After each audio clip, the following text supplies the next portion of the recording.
COINTELPRO. The name sounds like something from a conspiracy theory, but it wasn't invented on the internet. It was real. It was created by the FBI, and its purpose was to interfere with political organizations and movements inside the United States. For years, most Americans knew nothing about it. Then, in 1971, the secret began to come apart. This is the story of COINTELPRO, and the deeper you look into it, the more disturbing it becomes. The story begins during the Cold War.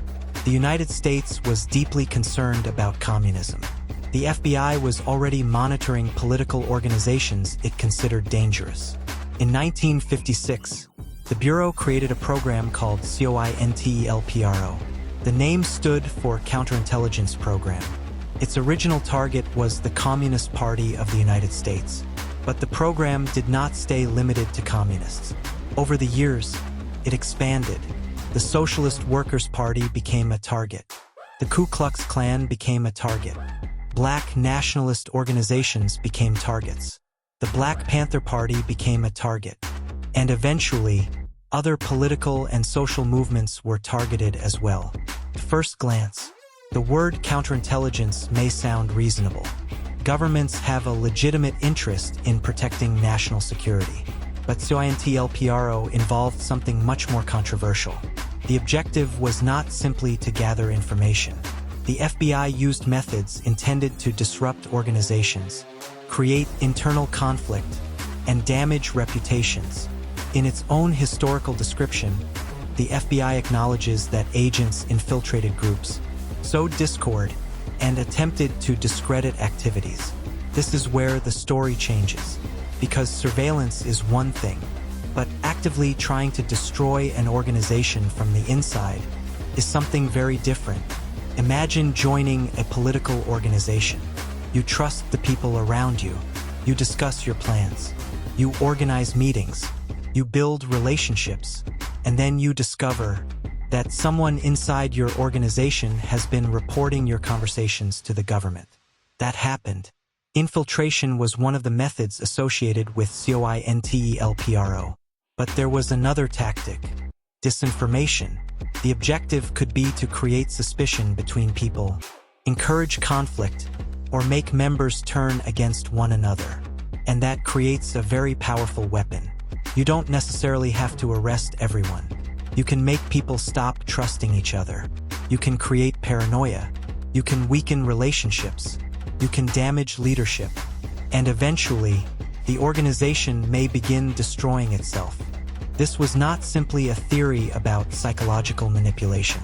Congress eventually investigated what had happened, and the revelations were serious enough to change the way Americans thought about domestic intelligence.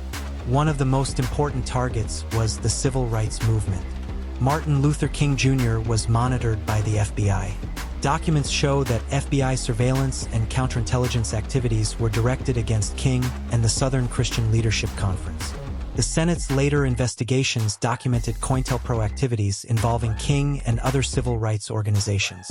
Think about the contradiction. At the same time that Martin Luther King Jr. was becoming one of the most important civil rights leaders in American history, he was also being watched by the FBI. And the government's concern was not limited to violence or criminal activity. Some of the operations were designed to discredit political and social movements. That distinction matters, because the question was no longer simply, is someone committing a crime? The question became, how much political influence should the government have over movements it considers dangerous? And the Black Panther Party became one of the most heavily documented targets. The National Archives contains FBI records specifically relating to COINTELPRO and the Black Panther Party. The Bureau viewed the Black Panthers as a serious domestic threat. COINTELPRO expanded to include the organization in 1967, and the tactics became increasingly aggressive.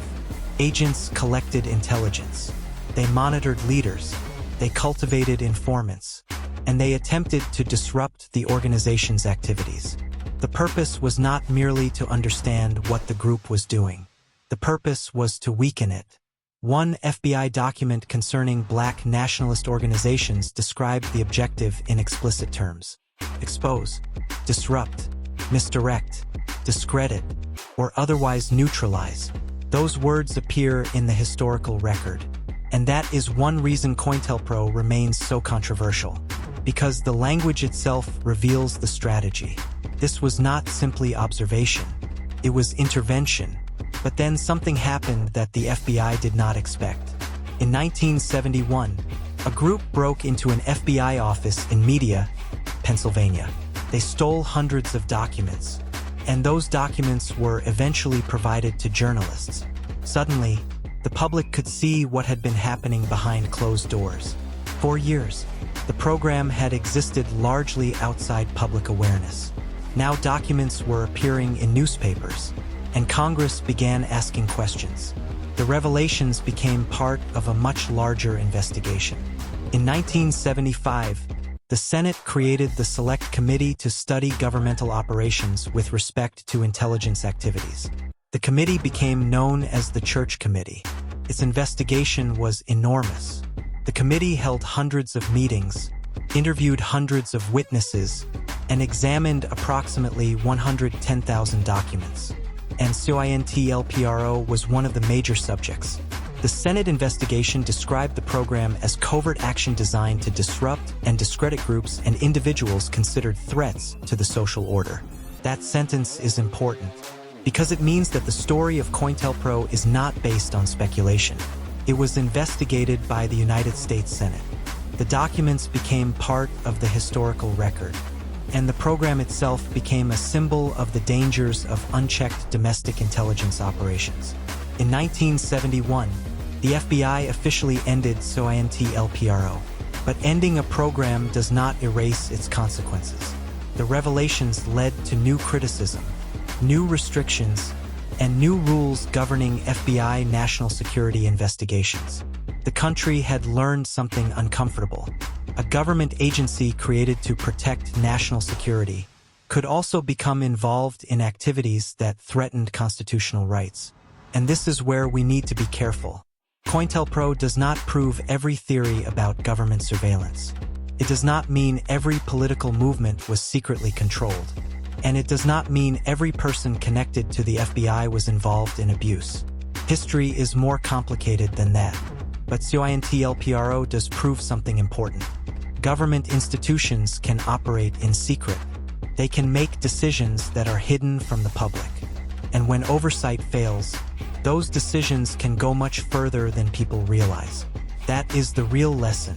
Not that every conspiracy theory is true, but that skepticism, evidence, and transparency matter.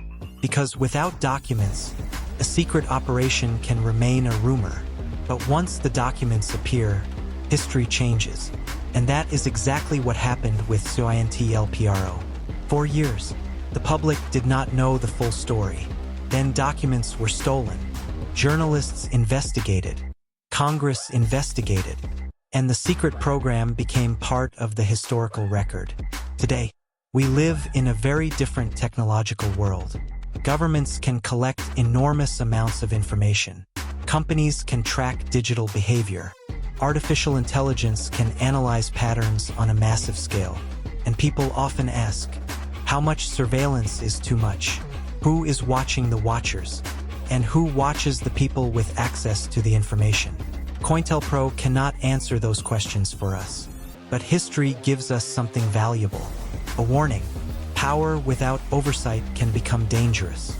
And secrecy makes accountability much harder. So the next time someone tells you, that could never happen, don't immediately believe them. But don't immediately believe the conspiracy either. Ask for evidence. Look for documents. Look at the original records. And separate what is proven from what is merely alleged. Because sometimes, the truth is already disturbing enough. COINTELPRO was real. The FBI ran it. Political organizations were targeted. People were infiltrated. Groups were disrupted. And the program was eventually exposed. That is not a conspiracy theory. That is history. This is Hidden History. Subscribe for the next episode, because the next secret program is even more difficult to believe. And once again, the documents are real.